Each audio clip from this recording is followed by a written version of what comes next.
Hello everyone, I hope you're having a wonderful day. Today we're going to follow Jack as he races through the night after a terrifying clue appears on a mountain trail. And then the police receive a chilling call that says only one name, Tu Tien. If you enjoy emotional, dramatic stories like this, don't forget to subscribe so you won't miss the next episode. Jack doesn't really sleep. He closes his eyes, sure, but his mind stays standing at the doorway, listening for footsteps that never come. The house is quiet in a way that feels wrong. The kettle cools with a soft tick. The wind slides through the banana trees like someone whispering and stopping halfway. In the next room, little Anna stirs once, then settles again on the thin mattress Mother Ly set up earlier. She's only 15 months old, hair tied into 2 tiny braids, and tonight she's sleeping at Grandma's place inside Jack's house because Tu Tien went up to the orchard alone and still hasn't returned. Jack checks his phone again. No missed calls, no new messages. He calls Tu Tien's number anyway because doing something is better than doing nothing. The ringtone goes on until the call drops. He tries again, same thing.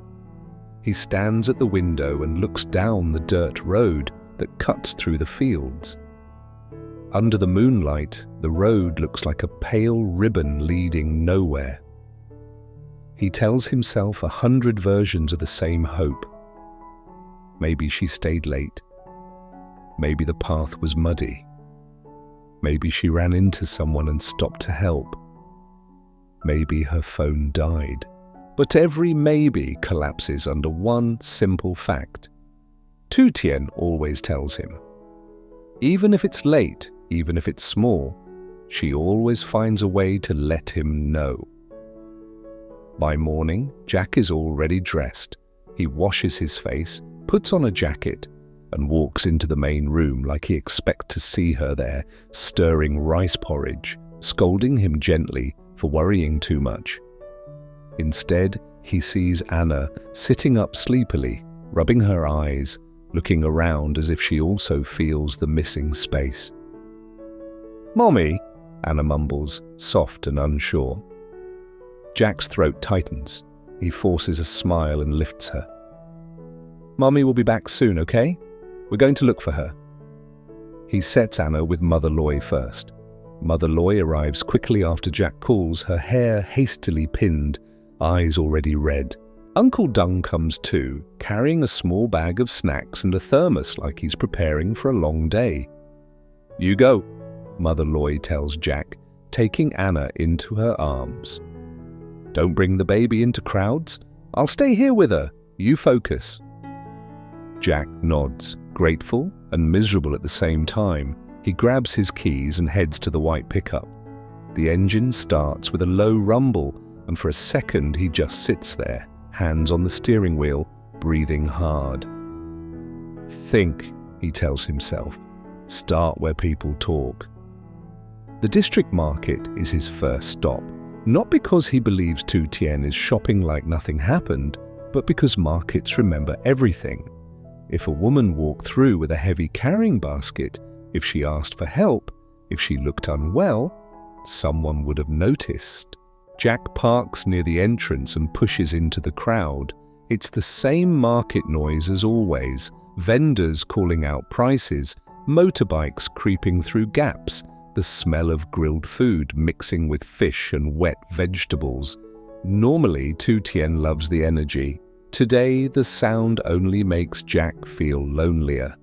He starts asking carefully, one stall at a time. "Auntie, did you see Tu Tien yesterday? She sometimes sells oranges." A fish vendor shakes her head.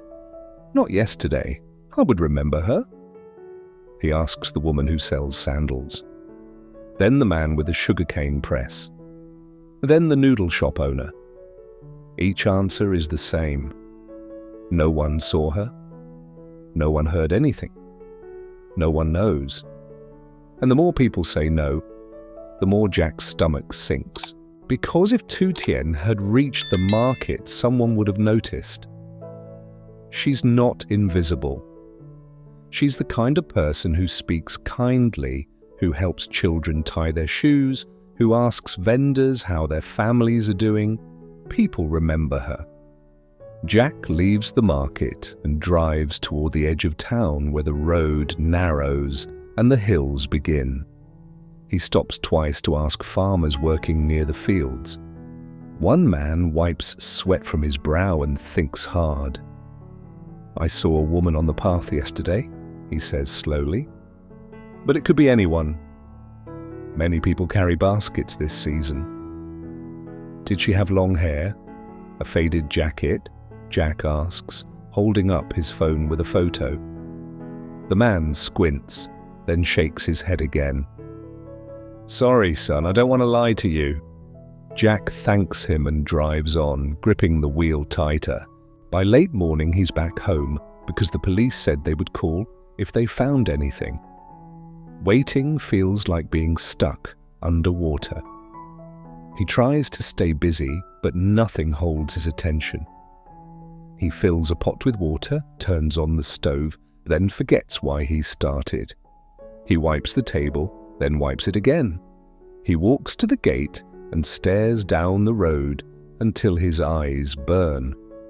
Uncle Dung comes by around noon and gently nudges him into the kitchen.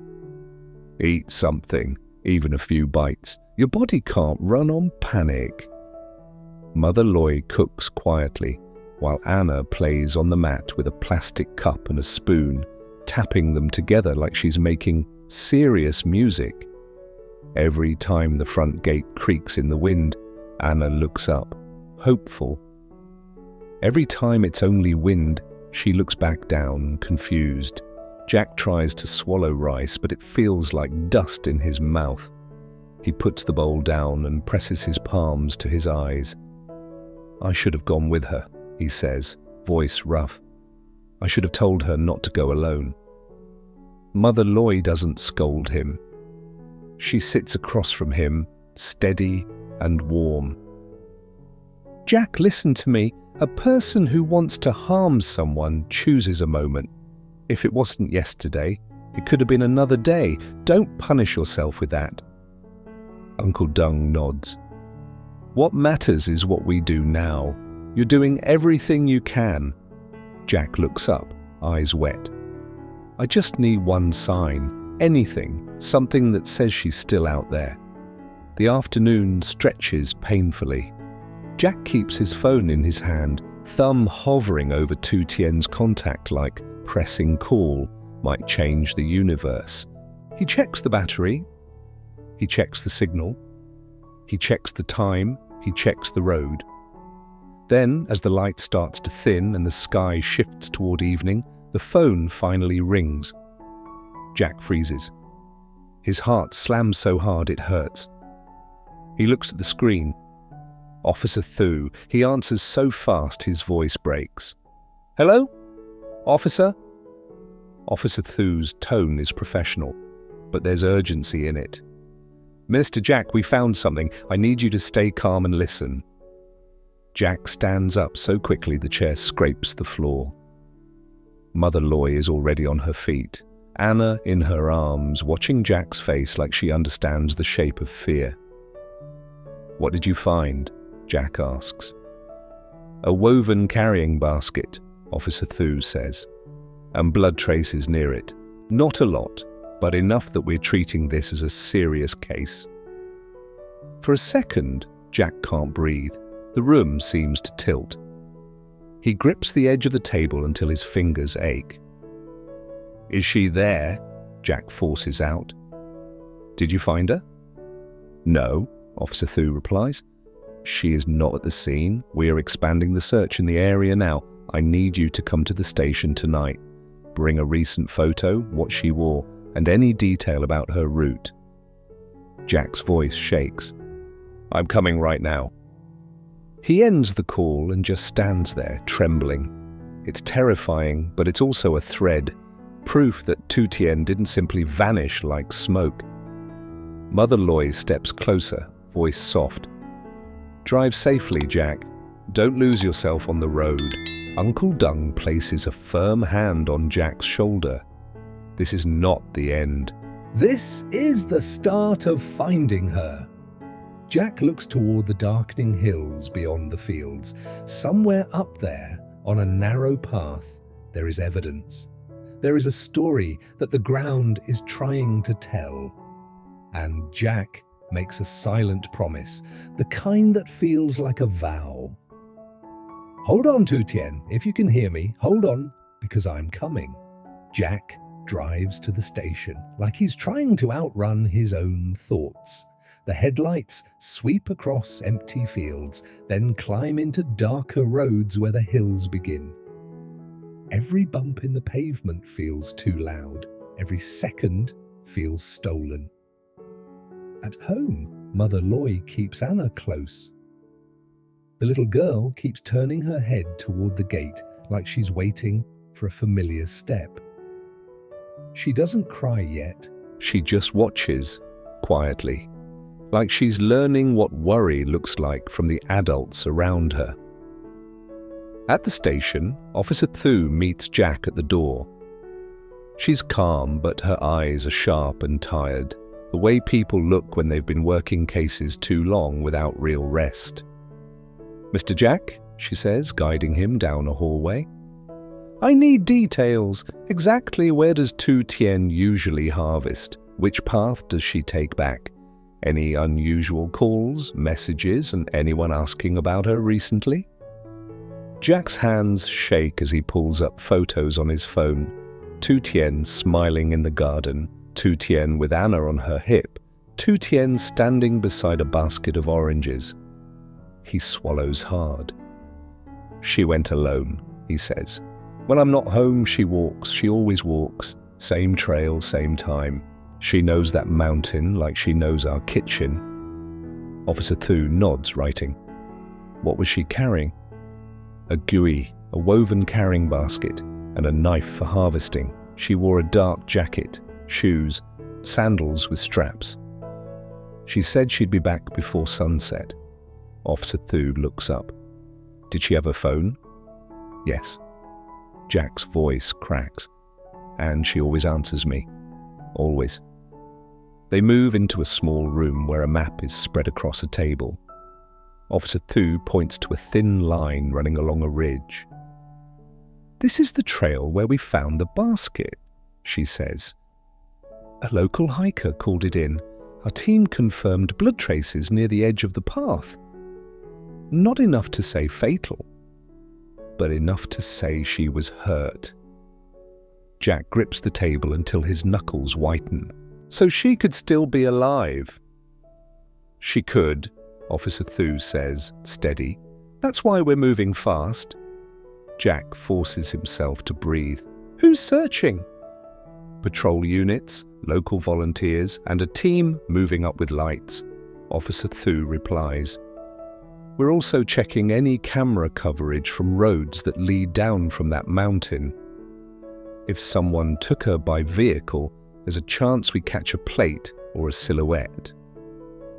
Jack's mind flashes through the last few weeks. Business problems, phone calls, names he wished he could forget. Rivals, angry clients, people who blame Tu Tien for debts she never owed. He wants to say everything at once, but his throat is too tight. "I don't know who would do this," he says, "but someone might." Officer Thu's gaze stays on him. "If you remember anything, any threat, any strange face near your house, any unusual question in the market, you tell me. Even if it feels small." Jack nods quickly. "Anything. I'll tell you everything." 2 hours later, Jack is back in his pickup, driving behind a police vehicle that leads the way toward the mountain. Uncle Dung insisted on coming, and Jack didn't argue. He needed another adult beside him, someone to hold the world steady if his own hands failed. The road narrows, asphalt becomes broken concrete, then dirt. The air changes as they climb, colder, thinner, sharper. Flashlights bob in the distance where volunteers gather. Someone hands Jack a bright vest, as if a piece of fabric can protect her heart from breaking. Officer Thu walks over. "You'll stay with me," she says. "Do not run ahead. If we find something, we document it. Understood?" Jack nods, even though every part of him wants to sprint into the dark, shouting Tu Tien's name until the mountain answers. They hike up the trail in a line. Lights slice through bushes and tall grass. A dog sniffs the ground, tugging its handler forward. Wind sways branches overhead, making shadows jump like nervous thoughts. A few minutes in, Jack spots something pale caught on a thorny branch. "Wait!" he says, voice hoarse. Officer Thu turns. Jack reaches carefully and pulls it free. An old cloth hair tie, the kind Tu Tien uses when she forgets her proper one. It's small, ordinary, and somehow it punches the air out of his lungs. "She was here," Jack whispers. Officer Thu takes it with gloved hands, bagging it gently. Good eye. Keep looking, but don't touch anything else. They keep moving.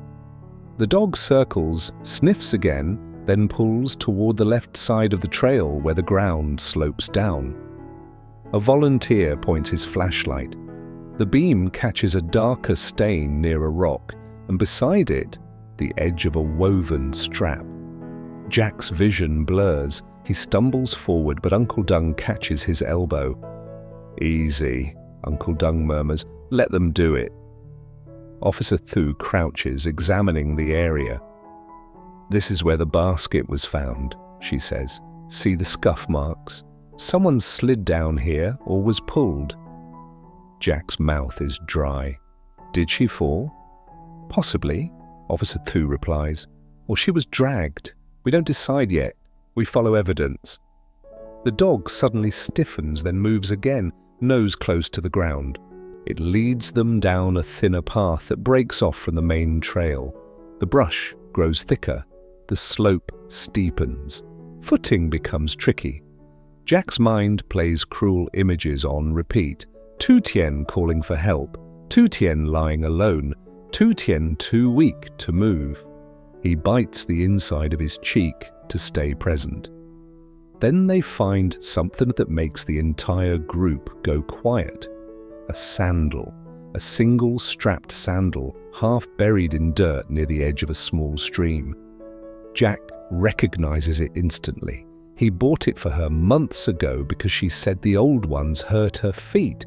She joked that he shops like an old man because he always chooses comfortable first. Now the sandal sits here like a dropped sentence. Jack's knees nearly buckle. He reaches out without thinking. Officer Thu stops him with a sharp look. "Don't," she says, softer this time. "I know it's hers, but don't." Jack pulls his hand back like the air burned him. Uncle Dung stands behind Jack, breathing hard. "This isn't random," he mutters. "People don't lose a sandal like that unless something happened." Officer Thu signals to her team. "Mark it! Photograph it! We track from here." The stream runs cold and clear, masking sound. If someone wanted to hide footsteps, water is an easy trick. The dog sniffs near the bank, then paces confused. The handler tries again, guiding the dog along both sides. Jack leans forward, scanning the mud. That's when he sees it, a faint line in the dirt on the opposite bank, like something heavy was dragged across, then lifted. His stomach turns. Officer Thu sees it too. "We have direction," she says. Everyone spread out. 2 lines, slow, check bushes, check for fabric, hair, anything. They search for what feels like forever, but time has lost meaning. Flashlights sweep across tree trunks, across rocks, across fallen leaves. Someone calls out once, just a false alarm, a piece of torn plastic caught on a branch. Jack's phone vibrates in his pocket. He jerks it out like it might explode. No signal, of course. Up here, the mountain keeps its secrets. They move again, higher, then cut across a ridge where the trail widens slightly. From this angle, Jack can see the lights of town far below, tiny and calm, like a different universe where people are eating dinner, where husbands are teasing wives about tomorrow's plans, where families don't vanish. Officer Thu's radio crackles. She listens, then turns toward Jack. "We just got a report," she says. "A farmer down on the lower road heard a woman's voice earlier tonight. He thought it was someone lost. He didn't see anyone, but he heard calling." Jack's heart lurches. "Where?" Officer Thu points. "Down that direction, about 20 minutes from here if we move fast, but controlled." Jack's voice breaks. "That could be her." "It could," Officer Thu agrees. "Or it could be someone else, but we follow it." They start moving again. And just as Jack forces his legs into another climb, Officer Thu's phone rings. She answers, listens, and her face changes. She turns to Jack, eyes locking onto his like she's about to hand him either a miracle or a disaster.